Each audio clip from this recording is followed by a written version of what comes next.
I did meet a guy who does not have any vaccinations. When I asked him why, he like looked at me with like this like most patronizing look. Like the look said it's a really long explanation and you would never be able to understand it. You know? And then I tried to get an explanation out of him and he just didn't give it to me.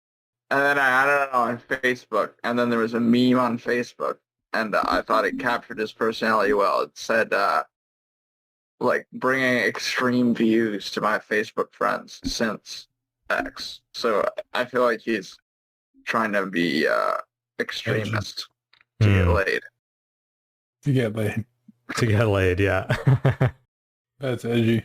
Because even if there's doing something ridiculous, even if people are saying something ridiculous, there's a way, I feel like there's always a way to counter it that comes across like logical and polite, not like provocative, you know? Even if I'm dissenting, I will not make it provocative. Yeah. I think I'm becoming blue-pilled. Just pure emptiness. The glycerol's finally in the hippocampus. All right. Are we gonna? I'm already recording, so should we just get started on a nice ECT? You're already recording, dude. A nice little ECT ASMR podcast. Welcome to a discussion of ECT. Now that we've given you some brain zaps with our ASMR introduction, maybe we should get into the topic for today. Yeah. ECT. What do you boys know about ECT? It's an archaic and evil invention. I've only seen to torture psychiatric patients. Yeah, all I know about is from the movie One Flew Over the Cuckoo's Nest. It goes well with lobotomization. I feel like they go hand in hand. Yeah. Well, lobotomy. I mean, it is an old treatment. It's been around since the 30s when they first noticed that folks with a variety of psychiatric disorders actually improved if they had seizures. So, you know, maybe somebody with depression who had epilepsy, they would actually feel better with their seizures. So they decided to, you know what, how about we just induce the shock into the brain ourselves and see what happens. You know, like hitting the TV when it's not working. And it turns out it worked actually really, really well. What indications do you guys know for ECT? What would we zap somebody with an electric shock for? Mania. Mania, yeah. Treatment-resistant depression.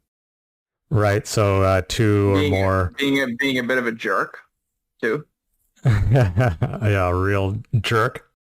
You can zap them. So yeah, treatment-resistant depression, so 2 or more antidepressant medications have been tried.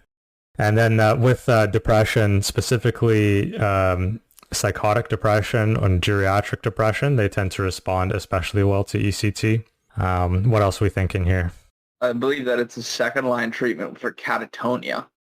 I don't know if it's second-line treatment. I mean, for catatonia, benzos are our best bet, but it does actually help with catatonia. Right. What else we got? Schizophrenia.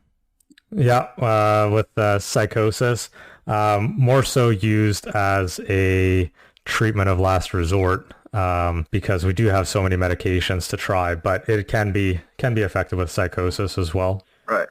What about something more medical? I mean, it's not really an indication, I would say, but I guess as a point of interest. So when you know we're doing ECT, what's actually happening in the brain? Like we're sending in an electrical current, and it's triggering a brief seizure, and the neurotransmitters are basically released through the entire brain. How does this actually benefits? Well, we don't really know. I mean, we can see that there's changes in neuroplasticity. You know, we see increased levels of BDNF, which can certainly have an effect on depression, especially with some of the cognitive symptoms of depression. There's increased GABA. Bottom line is we don't really know how it works, but we do get this rush of neurotransmitters. So interestingly enough, with Parkinson's, you can have an improvement of the symptoms. I mean, you wouldn't really use you wouldn't use ECT as a treatment for Parkinson's disease necessarily, but it helps if it's comorbid with maybe major depressive disorder that is often present. Bowel dysfunction or something like that. Bowel dysfunction? Erectile dysfunction. Oh, erectile dysfunction, yeah. You can shock the testicles. Yeah, with Parkinson's, I think they have, like, there's deep brain stimulation, whether it's hypothalamic or striatal. Yeah. Stimulation, Yeah. Cool. Okay, I mean, there's also neuroleptic malignant syndrome where, again, there's that lack of dopamine. So ECT would result in that same rush and would supposedly help with those symptoms. All right. What were we going to say before I rudely interrupted? No, I think that's helpful, and it's helpful to know that it's relatively effective for treatment-resistant depression. It's interesting, comments around like cognitive function. I know that there's no high-quality data, simply because it's not something that could be well controlled.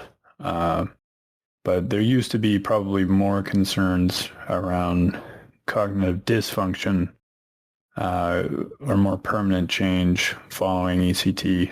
I think a lot of modern psychiatry is less concerned with that. Undoubtedly, and we'll get into it, there's the sort of amnestic properties, but I think at longer follow-up, a lot of those cognitive impairments resolve after ECT.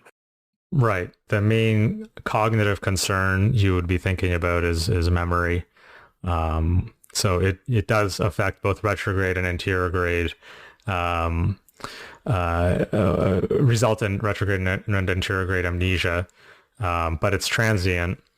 Back again, maybe like 50 years ago, where the process was less finely tuned, they would deliver shocks that would be, excessive, because the machines were, you'd turn the dial on very quickly and then off very quickly.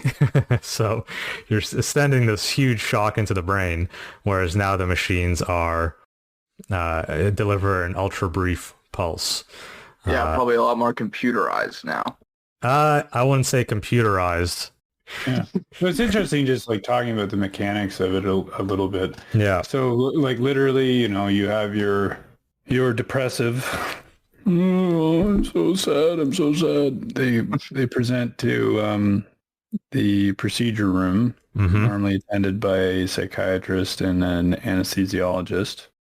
And then there is some level of induction with, things like propofol, succinyl, choline, or some paralytic, because, you're inducing a seizure, and therefore patients are at risk of harming themselves, even breaking their bones if they're not paralyzed. So that, of course, requires intubation. So there's going to be some cocktail of propofol, ketamine, succinylcholine, or another paralytic. Nah, there's no intubation. They get a bite block to make sure that they don't break their teeth. But sometimes they still do. But yeah, no intubation.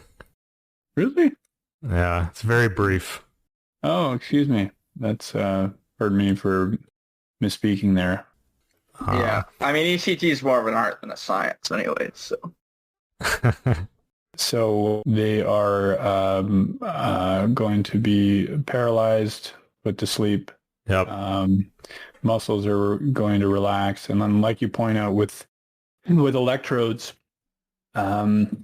depending on where you're targeting, there's going to be a current for a few seconds to induce a seizure. Yeah, I suppose they just use a ventilation mask to support breathing. But yeah, indeed, no, not necessarily. There'll be not necessarily will there be any airway support.